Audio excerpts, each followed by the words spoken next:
우리가 알고 있는 요한 1서라는 이 성경 말씀은 기본적인 배경이 그 당시 교회 안에 들어와 있던 거짓 교사들의 잘못된 가르침에 대해서 바른 진리가 무엇인가를 설명하는 내용으로 구성되어 있습니다. 교회 안에 거짓 교사들이 그들이 남겨놓았던 거짓된 가르침을 분별하지 못하면 거짓 교사들이 떠나가도 그들이 남겨놓았던 가르침 속에 사람들이 살게 됩니다. 그 결과로 혼란을 경험하게 되고 잘못된 진리 속에 삶을 살아가는 그런 일들이 일어나게 됩니다. 그래서 사도 요한은 이 요한 1서, 2서, 3서를 통해 교회 안을 어지럽게 만드는 그러한 잘못된 영들을 분별하고 잘못된 가르침이 아니라 진리 안에 성도의 삶을 살아가는 그 내용들을 담고 있습니다. 그래서 오늘 성경 말씀인 1절 말씀에 보면 나의 자녀들아 내가 이것을 너에게 쓰면 너희로 죄를 범하지 않게 하려 함이니라. 분명한 목적을 지금 소개하고 있는데 성도들이 죄 가운데 살아가지 않도록, 다시 말해 잘못된 진리를 받아들이고 잘못된 그런 메시지를 참인 줄 알고 그들이 그렇게 살아가다가 죄 가운데 살지 않게 하기 위한 방법들을 소개하고 있습니다. 또 2장의 말씀을 1장과 연결해서 읽게 되면 1장에서는 하나님과 사귐에 대해서, 하나님과 교제하는 것에 대해서 설명하고 있다면 하나님과 사귐을 우리의 삶 속에 계속 이어가기 위해서 우리가 죄를 범하지 않는 삶이 필요하다라는 말씀으로도 우리가 이어서 연결할 수 있습니다. 그 당시 영지주의자들이 교회 안에 들어와서 이제 하는 얘기들이 오늘 본문에도 몇 가지 등장하고 있는데 3절 말씀에 보면 뒷부분에 이로써 우리가 그를 아는 줄로 알 것이다 라고 이야기를 합니다. 그러니까 4절 말씀처럼 그를 아노라 하고 그의 계명을 지키지 않는 자들이 교회 안에 있다라는 겁니다. 영지주의자들의 가장 중요한 가르침은 우리는 진리를 안다는 겁니다. 우리에게는 신령한 지식이 있어서 그 지식, 그를 아는 지식이 우리에게 있다라는 것이 그들이 주장하고 있는 메시지였습니다. 그래서 사도 요한은 그러한 영지주의자들과 같은 거짓 교사들, 거짓 선지자들의 메시지를 반박하고 진리를 소개하기 위한 메시지를 담고 있다는 것을 보게 되죠. 뿐만 아니라 6절 말씀처럼 그의 안에 산다고 하는 자들, 신령한 것을 추구하는 이 영지주의자들은 하나님이 우리 안에 거하신다라는 그런 메시지를 통해 자신들이 뭔가 영적인 우월감을 가진 사람들처럼, 뭔가 신령한 것을 알고 있는 사람들처럼 그렇게 주장하고 그렇게 행동했던 그런 모습을 보여주고 있는 겁니다. 그래서 사도 요한은 죄를 범하지 않게 하기 위해 이 글을 쓰고 있다라고 이야기를 하면서 그가 지금 전하고 싶은 메시지는 무엇인가 하면 4절 말씀처럼 안다고 하면서 진리가 그 속에 있지 않는 삶이 아니라 또 그의 6절 말씀처럼 그의 안에 산다고 하면서도 그가 행하는 대로 하지 않는 자들에 대해서 강력하게 지금 경고하고 있는 겁니다. 자, 그래서 오늘 본문 말씀을 간단하게 정리를 하면 이런 거죠. 1절과 2절 말씀에 보면 사도 요한이 이 서신을 기록하는 목적을 기록합니다. 너희로 하여금 죄를 짓지 않게 하는 건데 우린 죄를 지을 수 있다는 겁니다. 죄를 지을 수 있는데 죄를 지어도 우리에게는 대언자, 1절 뒷부분에 보면 우리에게 대언자, 파라클레토스라는 이 말인데 이 파라클레토라는 이 말은 대언자뿐 아니라 변호사, 우리를 대신하여 말해줄 수 있는 대언자가 있다는 이야기죠. 그분이 바로 의로우신 예수님이다라는 겁니다. 어쩌면 영지주의자들은 영과 육이 분리되어 있어서 육적인 것을 아주 부정하고 더럽게 여기는 그런 자들입니다. 심지어는 예수님께서 육체를 입고 이 땅에 오신 것을 거부합니다. 어떻게 영이신 하나님께서 악하고 더러운 육체를 입을 수 있느냐? 이것이 그들의 주장입니다. 그래서 예수님이 성육신 하신 것을 거부하는 그런 주장을 펼치게 됩니다.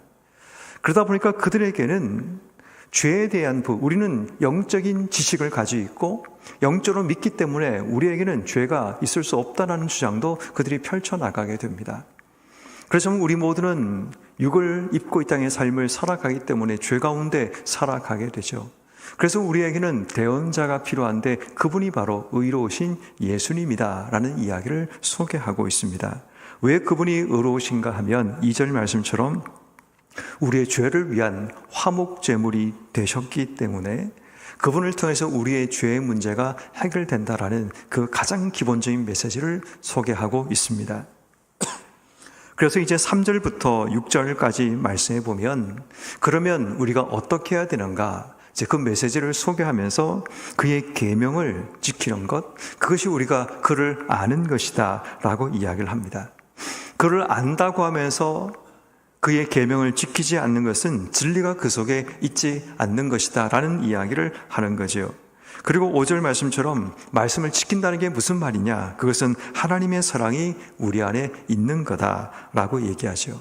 자, 그래서 무슨 얘기를 지금 하고 있는가 하면 그의 계명을 지킨다는 것은 3절 말씀처럼 그를 아는 것이고 그의 계명을 지킨다라는 것은 진리가 그 안에 있는 것이고 또 그의 계명을 지킨다는 것은 5절 말씀처럼 하나님의 사랑이 우리 안에 온전하게 있다라는 그 이야기를 하는 겁니다. 다시 말해 하나님 말씀을 지키며 살아가는 거지 이미 지식이 있다고 마음대로 사는 것은 그것은 옳은 것이 아니란 이야기를 지금 하고 있는 겁니다. 그리고 이제 7절 이후부터 말씀에는 하나님의 진리 안에 거하는 자의 삶, 조금 더 바꾸어 얘기하면 1장에 나오는 말로 이야기한다면 하나님과 사귐을 가지는 자가 이 땅에 어떻게 살아가야 되는가라는 것을 소개하고 있는 겁니다. 그 가장 중요한 메시지가 8절 말씀처럼 내가 너에게 새 계명을 쓰노니 라고 이야기하며 새 계명을 우리에게 소개합니다. 우리가 아는 것처럼 새 계명은 형제를 사랑하는 것입니다. 그래서 9절 말씀에 보면 빛 가운데 있다 하면서 형제를 미워하는 자는 지금까지 어둠에 있는 자요. 10절 그의 형제를 사랑하는 자는 빛 가운데 거하여 자기 속에 거리낌이 없으나 형제를 미워하는 자는 어둠에 있고 어둠에 행하며 갈 곳을 알지 못하나니 이는 어둠이 그의 눈을 멀게 하였다라고 이야기를 합니다. 다시 말해 사도 요한은 지금 빛과 어둠이 공존할 수 없다는 겁니다. 하나님 안에 거한다는 것은 우리가 어둠 속에 거할 수 없다라는 메시지를 강력하게 전하고 있는 겁니다. 우리가 빛 가운데 거한다면 빛 안에 있다는 것은 어둠을 멀리하고 어둠을 물리침을 의미하지 어둠과 빛이 함께 공존할 수 없다. 사랑한다는 것은 미워하지 않음을 의미하고 더 이상 우리가 미움이나 자기만의 분노의 감옥 속에 갇혀 인생의 삶을 살아가지 않음을 우리에게 말씀하고 있는 겁니다. 그래서 사도 바울은 지금 우리가 진리를 품고 사는 자, 진리를 가진 자의 삶이 어떻게 살아가야 되는가를 우리에게 분명히 말을 하고 이것은 더 바꿔서 얘기하면 죄 가운데 살지 않는 자, 바꿔 얘기하면 빛 가운데 사는 자들이 어떻게 주어진 삶을 살아야 되는가를 소개하고 있는 겁니다. 그러면 오늘 성경 말씀을 통해 우리는 몇 가지 새해 주시는 하나님 말씀의 교훈을 먼저 기억하고자 합니다. 첫 번째는 우리의 삶 속에 참과 거짓을 분별하는 지혜를 하나님께 기도해야 됩니다. 살아가다 보면 늘 참과 진리에 속하는 삶을 살기를 원하지만 늘 우리 속에 거짓과 속임수의 말들이 우리 귀에 들려지기도 하고 나도 모르는 사이에 그런 말들에 동조하게 되고 그런 말을 따라 내 삶이 흘러가는 그런 일들이 일어나게 됩니다. 나중에 그 사실이 틀렸다는 사실을 알고 난 이후에는 우리의 삶이 후회할 수밖에 없는 일들이 일어나게 된다라는 겁니다. 그런 의미에서 여러분 우리는 참과 거짓을 분별하는 지혜를 2022년 이 한 해 하나님께서 우리에게 주시기를 기도해야 됩니다. 하나님 앞에 살아가는 자들, 하나님의 빛 가운데 사는 자들은 죄를 멀리하는 것이 당연한 겁니다. 죄를 멀리하고 미워하는 삶을 살기 위해 먼저 분별의 지혜가 우리 속에 있지 않으면 끊임없이 우리의 삶 속에 다가와서 우리의 생각과 우리의 마음을 흔드는 수많은 말들과 수많은 이야기들로 우리의 삶이 흔들릴 수 있다라는 겁니다. 그러므로 이 한 해 우리에게 수많은 이야기가, 수많은 말들이 우리 앞에 찾아올 때마다 진리의 영이신 하나님께서 우리에게 진리를 분별하는 지혜를 주시기를 기도하는 새해 아침이 되기를 주의 이름으로 축원합니다. 두 번째는 이 새해를 시작하면서 죄를 미워하고 진리 안에 거하는 삶을 기도해야 합니다. 죄의 유혹은 늘 우리 앞에 있습니다. 사도 요한도 죄를 범하지 않게 하기 위해 이 말씀을 기록한다라고 이야기를 합니다. 죄는 우리가 조금만 진리에서 벗어나고 마치 죄라는 말의 의미가 화살에서 벗어나다라는 의미를 가진 것처럼 우리의 눈만 조금 돌리게 되면 늘 죄의 유혹이 우리 앞에 있다는 것을 보게 됩니다. 요즘 같은 시대는 정말 우리가 밖으로 나가지 않아도 우린 죄 가운데 살 수 있는 굉장히 많은 기회를 가지고 살아가게 됩니다. 그러므로 우리가 죄를 미워하고 진리 안에 거하는 삶을 살겠다는 결단이 우리 속에 있을 때 늘 하나님이 우리 안에 계신가를 확인하게 되고 죄인지 죄가 아닌지를 분별하는 지혜를 가지고 늘 우리의 삶이 말씀 안에 거하는 삶을 살아가게 됩니다. 결국 우리가 죄 안에 거하지 않는다는 이야기는 하나님 말씀 안에 거하고 빛 가운데 거하는 삶을 살아갑니다. 우리는 이제 신앙생활을 어느 정도 하다 보면 빛과 어둠 정도는 구분할 수 있습니다. 명확하게 이게 빛인지 어둠인지 알지 못하지만 우리의 마음속에 나도 모르는 사이에 영이신 하나님이 말씀하고 깨닫게 하시는 은혜가 있습니다. 그래서 우리는 빛과 어둠을 분별하는 것처럼 죄와 죄가 아닌 거짓을 분별하는 것을 우리는 분명히 알고 있습니다. 그렇지만 우리의 욕심이 때로는 우리의 어둠이 우리의 눈을 가려서 보지 못하게 만들 뿐인 거죠. 오늘 성경 말씀인 11절 말씀처럼 형제를 미워하는 자가 어둠 속에 거하고 어둠에서 행하고 갈 곳을 알지 못한 이유가 그의 어둠이 그의 눈을 멀게 했다라고 이야기합니다. 우리의 눈을 멀게 하는 죄와 어둠들이 내 삶을 지배하지 못하게 우린 늘 깨어서 기도해야 되고 늘 내가 빛 안에 거하는 삶을 살아갈 때 어둠을 더 분명하게 깨달을 수 있는 겁니다. 근데 우리의 삶이 어둠 속의 인생의 삶을 살아가다 보면 빛이 아닌 어느 정도의 어둠 속의 인생의 삶을 살다 보면 그 어둠이 우리에게 익숙하게 되고 그 어둠 속에 살다 보면 내 삶이 빛을 거부하는 일들이 일어나는 일도 일어나게 됩니다. 그러므로 우리가 잊지 않고 기억해야 될 중요한 것은 뭔가 하면 우리가 죄를 짓지 않고 진리 안에 거한다는 것은 우리의 삶 속에 어둠이 우리의 눈을 멀게 한다는 것, 어둠 속에 행하는 삶을 거부한다는 것, 더 나아가서 내 삶이 어둠 속에 머물지 않겠다는 우리의 결단이 반드시 따라와야 합니다. 어둠은 남들이 나를 보지 못하기 때문에 우리의 마음속에 때로는 편안함을 주기도 합니다. 어둠 속에 살아가면 굳이 나를 꾸미거나 나를 보이기 위해 노력하지 않아도 됩니다.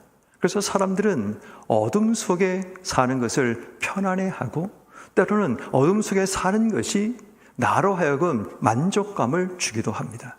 그런데 우리가 깨닫지 못하는 중요한 한 가지는 어둠 속에 살다 보면 빛을 거부하게 되고 빛의 눈부심이 우리에게 익숙하지 않아 빛에서 돌아서는 그런 삶을 살아가게 됩니다.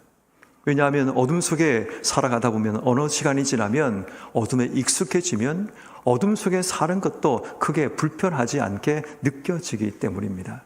그러므로 성도 여러분, 늘 우리의 삶에 기억해야 될 중요한 것은 진리와 거짓 가운데 우리가 죄를 멀리하고 진리 가운데 거하고 어둠이 아니라 빛 가운데 살아가는 2022년 이 한 해가 되기 위해 기도하고 결단하는 우리 모두가 되어야 합니다. 마지막 세 번째로 주의 빛 가운데 거하는 삶을 살아가야 되는데 그게 바로 사랑하며 살아가는 삶입니다. 지난 송구영 시험에도 말씀을 드렸지만 크리스찬들의 퍼스널 컬러는 사랑입니다. 왜냐하면 하나님께서 우리를 그렇게 지으셨고 그렇게 이 땅 속에 보내셨기 때문입니다. 하나님의 사랑을 입게 하셨고 그 사랑을 이 땅 속에 반사하고 보내라고 우리를 이 땅속에 크리스찬들의 퍼스널 컬러로 사랑, 가장 어울리는 색깔이 사랑이라고 하셨으면 우리의 영적인 메이크업은 바로 그렇게 그 사랑의 기본 베이스를 가지고 우린 살아가야 되고, 그 사랑을 통해 이 땅속에 우리의 삶을 행동하고 살아가야 되고, 우리의 삶의 목적이 그것을 드러내는 삶을 살아가야 하는 겁니다. 오늘 본문도 마찬가지입니다. 우리가 새 계명을 우리에게 주셨는데 그 새 계명은 형제를 미워하지 않고 사랑하는 것입니다. 그것이 우리의 삶이 빛 가운데 살아가는 삶이라고 분명하게 이야기를 하죠. 사도 바울의 메시지는 분명합니다. 죄 짓지 마라, 죄 범하지 말라, 잘못된 가르침을 따라 살지 말고 너희가 지금 살아야 될 삶은 새 계명, 이것을 따라 살아야 된다. 지금 그 메시지를 계속 반복해서 말하고 있습니다. 제일 먼저 죄 이야기를 하죠. 말씀을 지키라고 얘기합니다. 그 말씀이 뭐냐? 새 계명이고 그 새 계명이 사랑하는 거다. 이 메시지를 전하려고 하는 겁니다. 왜냐하면 그 사랑이 우리가 새 계명, 빛 가운데 거하는 삶을 살게 하고 우리의 삶 속에 두려워진 어둠을 걷어내는 굉장히 중요한 부분이기 때문입니다. 결국 우리 속에 누군가를 미워하면 그 미워함이 내 삶을 죄짓게 만들고 분노하게 만들고 내 눈을 멀게 만드는 그런 일들이 일어납니다. 누군가를 미워하다 보면 나도 모르는 사이에 내 영이 깨끗하고 정상적으로 흐를 수 없습니다. 우리 영은 어둠 가운데 거하는 것이 편안합니다. 내 마음의 상태가 어둠 속에 있기 때문인 거죠.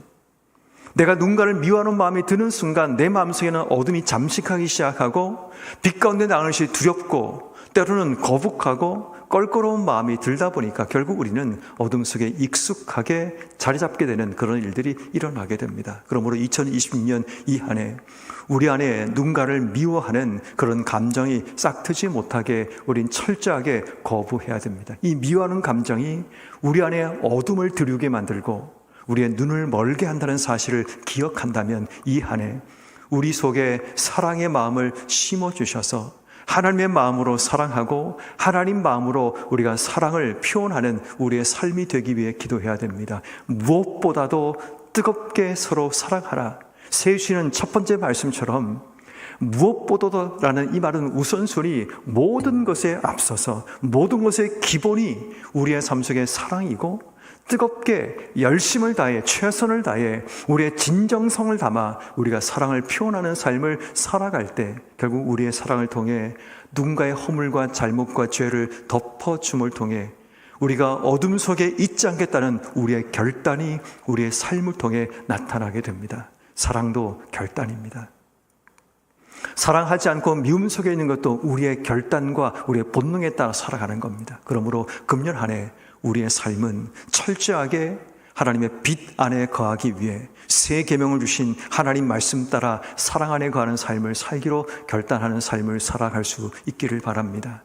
금년 첫 번째 새벽기도 주시는 세 가지 교훈의 말씀, 진리와 거짓을 분별하는 힘 주시기를 기도하시고 죄를 미워하고 우리의 삶이 진리 안에 거하는 삶을 철저하게, 진리는 말씀 안에 거하는 삶이니까 하나님 말씀 안에 거하는 삶을 살아가게 해주시기를 기도하고 어둠 속에 거하는 삶이 아니라 빛 가운데 거하며 새 계명 말씀처럼 사랑하고 우리의 삶이 빛 가운데 살아가는 삶을 살기로 결단하는 여러분 한 분 한 분 되기를 주의 이름으로 축원합니다.